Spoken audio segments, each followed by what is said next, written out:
Hello everyone, क्या हाल चाल है, कैसे हैं आप लोग। आई होप आप सभी लोग अच्छे होंगे। तो सबसे पहले कॉन्ग्रेचुलेसन, आप लोग क्लास 9 के अंदर आ चुके हो।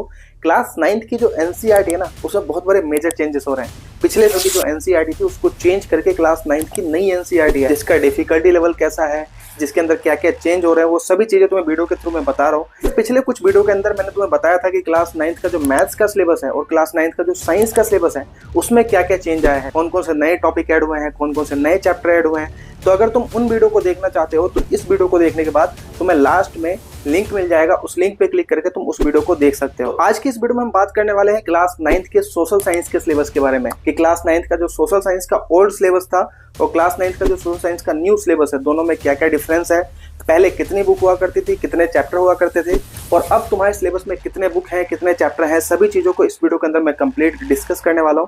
तो इस वीडियो को बिल्कुल एंड तक जरूर देखना। सिलेबस पे चलने से पहले मैं चाहता हूं कि तुम एक बार कमेंट करके मुझे बताओ, यस भैया we are excited for class 9। तो चलते हैं अपने सिलेबस के ऊपर और देखने वाले हैं दोनों के अंदर क्या क्या डिफरेंस है। तो आ चुके हैं हम अपने स्क्रीन के ऊपर और हम समझने वाले हैं क्लास 9 की जो नई सोशल साइंस की बुक है उसके सिलेबस में क्या क्या चेंज हुआ है। उसको समझने से पहले हम समझते हैं कि old versus new social science, जो पुरानी सोशल साइंस की बुक थी उसके अंदर क्या क्या था और नई जो एनसीईआरटी की सोशल साइंस की बुक आई है उसके अंदर क्या क्या है। ध्यान से अगर देखोगे, जो ओल्ड एनसीईआरटी की बुक थी ना उसके अंदर टोटल 4 सेपरेट सब्जेक्ट हुआ करते थे। आपकी हिस्ट्री, ज्योग्राफी, सिविक्स और इको, 4 सब्जेक्ट हुआ करते थे। पूरा का पूरा थ्योरी फोकस हुआ करता था, मेमोरी बेस्ड हुआ करता था, याद करनी होती थी आपको चीजें, हैवी बुक हुआ करती थी, प्रैक्टिकल बहुत कम था और बहुत ज्यादा चैप्टर्स भी थे। लेकिन जो नया सिस्टम है ना वो पूरा का पूरा थीम्स के ऊपर डिपेंड करता है। आपके पास केवल 2 बुक होने वाली है और उन दोनों बुक के अंदर ही सारे चैप्टर आपको दिए गए हैं। पूरा का पूरा जो सिस्टम है वो कॉन्सेप्ट बेस है। कॉन्सेप्ट को नहीं समझोगे तो इस सोशल साइंस को नहीं समझ सकते।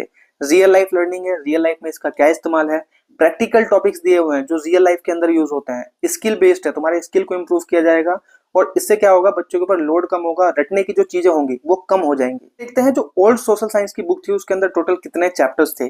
तो मैंने अभी तुम्हें बताया था कि क्लास 9 की जो ओल्ड बुक थी वो टोटल 4 पार्ट में डिवाइडेड थी। एक तो हिस्ट्री थी, एक ज्योग्राफी थी, एक सिविक्स थी और एक थी तुम्हारी इकोनॉमिक्स। के अंदर टोटल 5 चैप्टर थे जो तुम्हें पढ़ने थे, जैसे फ्रेंच रिवॉल्यूशन हो गया, नजीम हो गया, ये सभी चैप्टर जो तुम्हें पढ़ने थे। ज्योग्राफी के अंदर टोटल 6 चैप्टर्स थे, इंडिया के बारे में, साइज और लोकेशन क्या है, फिजिकल फीचर्स ऑफ इंडिया क्या है, ये सभी चैप्टर तुम्हें पढ़ने होते थे। उसके अलावा सिविक्स को, जिसको हम पॉलिटिकल साइंस भी कहते हैं, इसके अंदर तुम्हारा डेमोक्रेसी वाला चैप्टर था, कॉन्स्टिट्यूशन वाला चैप्टर था, पार्टीज पॉलिटिक्स कैसे होती हैं, ये सभी चैप्टर तुम्हारे इस सोशल साइंस की बुक में थे। जो लास्ट बुक था तुम्हारा इको, उसके अंदर टोटल 4 चैप्टर हुआ करते थे, जिसके अंदर पालमपुर के विलेज की कहानी थी, है ना, गरीबी जो है, पॉवर्टी जो है वो इंडिया के लिए चैलेंज कैसे है ना, फूड सिक्योरिटी इन इंडिया। तो इस टाइप के चैप्टर तुम्हें पढ़ने होते थे पुरानी बुक के अंदर। यानी कि टोटल अगर तुम देखोगे तो 5 चैप्टर इस बुक में थे, 6 चैप्टर इस बुक में थे, 5 इसमें थे और 4 इसमें थे। तो टोटल मिला के जो तुम्हारे पास चैप्टर थे पुरानी एनसीईआरटी के अंदर वो 20 चैप्टर हुआ करते थे, जो काफी ज्यादा थे। अब नई बुक के अंदर क्या क्या चेंज हुआ है चलो मैं तुम्हें समझाता हूँ। देखो, जो नया सोशल साइंस का सिलेबस है ना 2026-2027 के लिए, जिसके अंदर नई एनसीईआरटी आ रही है, उसको 2 पार्ट में डिवाइड किया गया है। एक तो पार्ट 1 और एक पार्ट 2, यानी कि सोशल साइंस की सिर्फ 2 बुक तुम्हारे पास होने वाली है और दोनों बुक को ना थीम बेस पे डिवाइड किया गया है, यानी कि थीम के थ्रू चैप्टर को समझाने की कोशिश की गई है। जैसे देखोगे अगर ध्यान से, पार्ट 1 के अंदर टोटल 8 थीम्स है हमारे पास, जैसे थीम 1, थीम 2, थीम 3, इस तरीके से। और पार्ट 2 के अंदर टोटल हमारे पास 7 थीम्स होने वाले हैं, जिसके अंदर कुछ चैप्टर्स हैं जो तुम्हें पढ़ने होंगे। ठीक है, तो ये तुम्हारा पूरा का पूरा न्यू सिलेबस है। इसके अंदर जैसे चैप्टर 1 तुम्हें सोशल साइंस की मीनिंग क्या होती है, स्कोप क्या होता है, इंपॉर्टेंस क्या होता है, ये तुम्हें देखने को मिलेगा। जो थीम 2 है तुम्हारा शेपिंग ऑफ अर्थ सरफेस, अर्थ का जो सरफेस है वो किस तरीके से शेप ले रहा था, जिसमें लैंडफॉर्म सीखने वाले हो, अर्थ लिविंग कैनवास सीखने वाले हो, ये सभी चैप्टर इसके अंदर ऐड किए गए हैं। तो इन सभी चैप्टर को देखने के लिए, समझने के लिए मैं क्या करूंगा, इस पीडीएफ की लिंक तुम्हारे डिस्क्रिप्शन के अंदर दे दूंगा, जहां पे तुम जाके इन पूरे चैप्टर्स को समझ सकते हो, अपने कंटेंट को समझ सकते हो। मैं यहाँ पे नाम लेके नहीं बता रहा क्योंकि काफी लेंथी वीडियो हो जाएगा।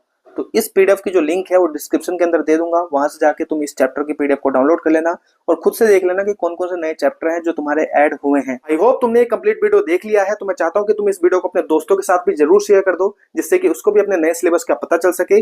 मिलते हैं एक अगली वीडियो में नए अपडेट के साथ, तब तक के लिए जय हिंद, ख्याल रखो।